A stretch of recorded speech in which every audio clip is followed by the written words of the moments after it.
অনেক দিন আগের কথা। সাধু নামে এক সম্ভ্রান্ত বণিক ছিল।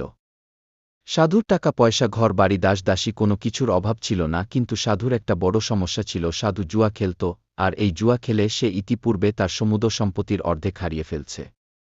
সাধু এখন অপেক্ষায় আছে পাশের রাজ্যের রাজা আসলে তার সাথে জুয়া খেলে সে তার সমুদর সম্পত্তি পুনরায় উদ্ধার করবে।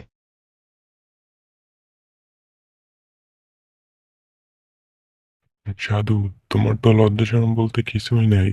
আগেরবার হারিয়ে গিয়ে যে তোমার সমুদায় সম্পত্তির অর্ধেক হারিয়ে ফেললে, সেই কথা কি তুমি ভুলে গেছো? না রাজা, আমি তো কিছুই ভুলি নাই। তাই তো আমি আবার জুয়া খেলবো, আর জিতে আমার সম্পত্তি আবার আমি আমার কাছে নিয়ে নেব তোমার কাছ থেকে। ঠিক আছে, চলো দেখি কে যেতে খেলায় আর কার সম্পত্তি কে নেয়। সাধু একলা একলা ভাবতে থাকে তার জুয়া খেলা কি ঠিক হচ্ছে।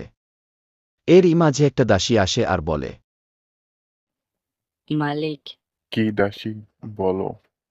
মালিক, আপনি রাজার সাথে জুয়া খেলেন না। দেখেন মালিক, আপনি ইতিপূর্বে আপনার সমুদয় সম্পত্তির অর্ধেক হারিয়ে ফেলছেন।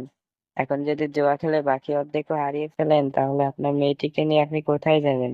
সেটা আমি বুঝবো, তোমার এত বোঝার দরকার নাই। তোমার সাহস তো কম না। তুমি একটা সামান্য দাসী হয়ে আমাকে বলতে আসো আমি কি করব কি করব না। কি হলো দাসী, বাবা কত সুন্দর কি? না বণিক কন্যা, আপনার পিতা তার সাথে জুয়া খেলবে এবং তার ভাবনা সে জুয়া খেলে উত্তীর্ণ হয়ে তার সম্পত্তি আবার সে পুনরায় ফেরত নিবে। শোনো দাসী, আমার কাছে একটা বুদ্ধি আছে। জুয়া খেলার সময় আমরা রাজাকে মদ খাইয়ে নেশাগ্রস্ত করব, যাতে পিতা উত্তীর্ণ হতে পারে। আচ্ছা বণিক কন্যা। রাজা ও বণিক দাবা খেলা শুরু করল। আর এর মাঝে বণিক কন্যা কাজল রেখা ও দাসী তারা রাজাকে মদ খাওয়াই ও গান গাওয়া শুরু করে। ঘুমাইলা ঘুমাইলা রে বন্ধু, পান খাইলা না। ঘুমাইলা ঘুমাইলা রে বন্ধু, পান খাইলা না।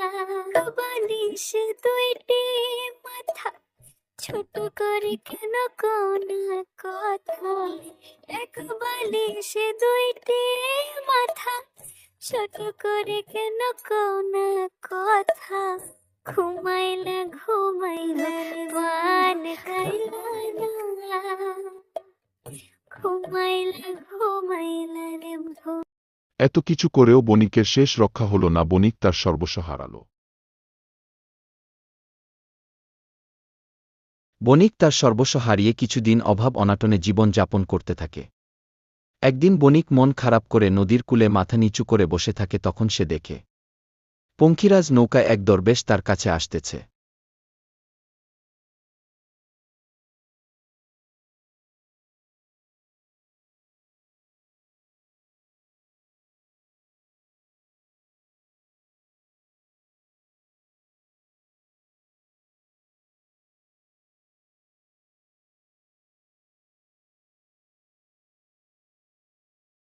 কে আপনি? এখানে কি করেন? আপনাকে তো কখনো এখানে দেখি নাই আগে। আমি হলাম এক দরবেশ, আমি তোমার দুঃখের কথা জানিয়ে এখানে আসিয়াছি। এই নাও সুখ পাখি, এই সুখ পাখি তোমার দুঃখের দিন দূর করবে এবং তোমার সুখের দিন নিয়ে আসবে। এই পাখি কথা বলতে পারে, সঠিক সময়ে এই পাখি তোমাকে সঠিক দিক নির্দেশনা দিয়ে তোমার সম্পত্তি ফেরত নিয়ে আসবে।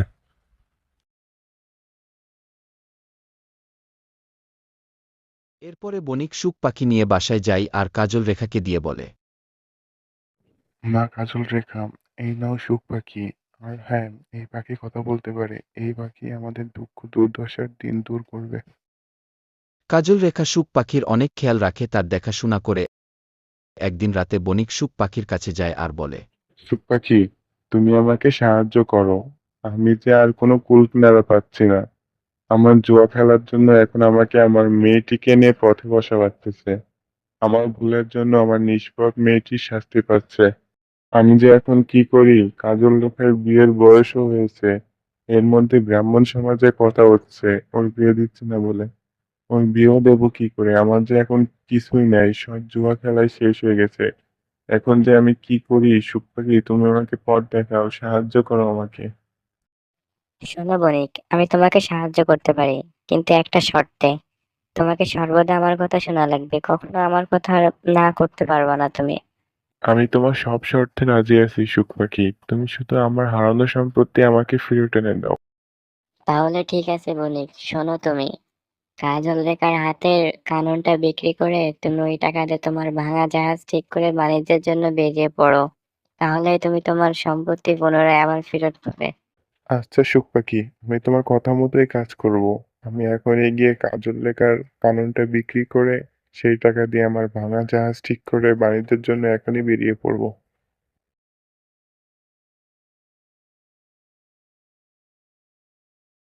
বণিক বাণিজ্য করে অনেক টাকা উপার্জন করে আর তার হারানো সম্পত্তি ফেরত পায়।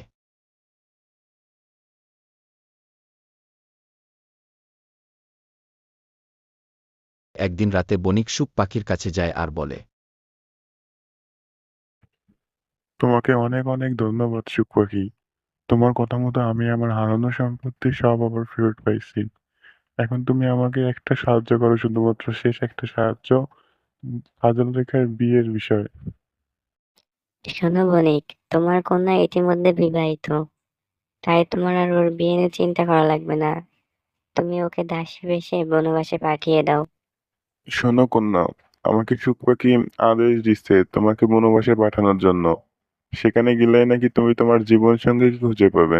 আচ্ছা পিতা, আপনার যদি সুখ পাখির আদেশে আমাকে বনবাসে পাঠানোতে কোনো দ্বিমত না থাকে, তাহলে আমি যেতে ইচ্ছুক। এরপরে সুখ পাখির আদেশে কাজল রেখাকে বনবাসে পাঠিয়ে দেয় বণিক।